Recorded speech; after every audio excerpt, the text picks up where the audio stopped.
If you've been in the home theater hobby for a while, or even if you're new, you might have already heard the phrase Endgame speakers. We've all chased it.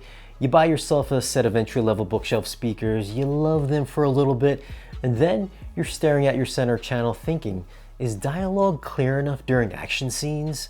Should I upgrade to a bigger center channel to match the bigger speakers that I just bought? Do I need massive subwoofers to rattle my home? And before you know it, you've swapped out your entire LCR, changed your AVR or processor and subwoofers, and now you're in massive credit card debt. Not that I would know what that feels like. Today we're going to talk about the reality of Endgame home theater speakers. Does an actual Endgame multi-channel speaker system exist? Or are we just going to get caught up in an endless loop of credit card swipes and upgrade-itis? Now, in a two-channel setup, finding an Endgame can sometimes feel straightforward.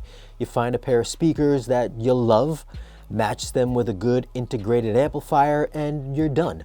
Obviously, there can be more to it, but that's still only 2 speakers as opposed to 5 and maybe 35 speakers in a home theater setup.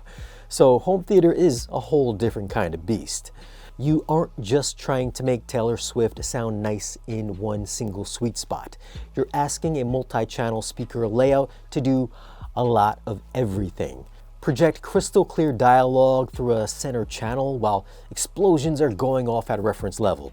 Blend seamlessly across the front soundstage so an action sequence pans smoothly from left to right without a jarring tonal shift, or to integrate with subwoofers and Atmos or DTS-X top channels to recreate that immersive three-dimensional bubble. Now, because home theater involves so many moving parts like room correction, crossovers, phase alignment, and physical room placement constraints, it's super easy to get caught in the trap of thinking your next equipment swap is going to be the magic that makes everything sound better.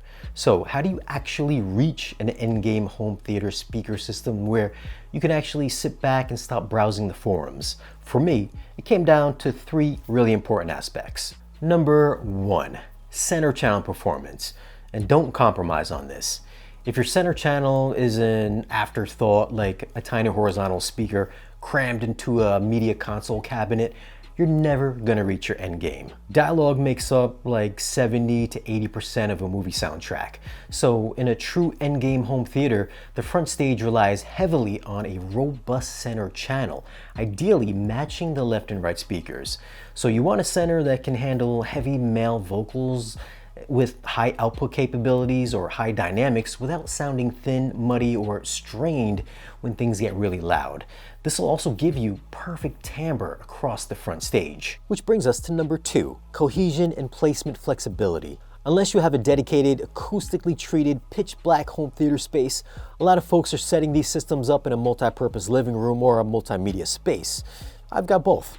So in these multi-purpose rooms / living rooms, your speakers have to work with your room's physical constraints, whether you're using high performance on walls to keep the space clean and clutter free without giant big black boxes on the floor, or stand mount bookshelf speakers with dual subwoofers. The timbre matching across your front stage needs to be seamless so that the sound stage completely disappears, which I just mentioned earlier. If you want to level up, having perfect timbre in not only the front stage, but getting it in the entire room. So getting all matching speakers, this will give you perfect timbre in every single location and also takes the guesswork out of finding different speakers, maybe from different brands or different sizes, and trying to match them with the same tonal quality as your front stage, or vice versa with your rear stage. And then number 3, dynamic capability. Movies are dynamic. 1 minute you're listening to a quiet, atmospheric scene, and the next second, a giant alien runs across the screen. If your speakers start to compress or distort when you push the volume, your brain is instantly going to register this as listening fatigue. An endgame home theater speaker system has to maintain composure and low distortion at the volume levels you actually watch your movies at, whether you're pushing full reference levels or protecting your hearing late at night. So your speakers should maintain composure at both ends of the spectrum, provide clear, concise detail at lower volumes, and not break apart at louder volumes. Now, if you are deep into this hobby, home audio measurements can be a curse and also a blessing. Between a Room EQ Wizard, advanced room correction like Dirac Live, Odyssey, the Chernoff Optimizer, and even subwoofer calibration, we have more data points than ever. Here's where a lot of guys get caught up. You buy speakers based purely on an anechoic measurement or straight up specs without listening, or you're just buying because of the name brand. You drop them into a reflective living room with hardwood floors and zero acoustic treatment, and you wonder why your system sounds bright, fatiguing, or even boomy. And you wonder, is this what a perfect measuring speaker actually sounds like? A speaker that measures absolutely perfect in an anechoic chamber can still sound harsh in an untreated reflective space. And subwoofers, you can buy the most expensive sub or multiple subs, but if you put them in the wrong spot and don't calibrate properly, it's gonna sound bad, maybe even boomy or just underwhelming. So your speakers are only as good as how well they integrate into your specific space. Measurements can be a good baseline and a good starting point, but you really should get them in your home to make that judgment call with your own ears. So how do you know if you've actually reached your endgame speakers? I think it's when you stop thinking about your equipment during a movie. When you have a poorly integrated system, what happens? An action scene gets loud and your center channel sounds strained, or transitions happen across all the speakers, and you might notice a tonal shift. Instantly, you're pulled right out of the movie, and for me, I'm right back into reviewer mode, wondering, why do these speakers sound a little bit off? When you hit your actual endgame speakers, that stops happening, you sit down, put on a great movie, and you completely forget that you're surrounded by speakers, subwoofers, and a bunch of amplifiers. You just get lost in whatever you're watching.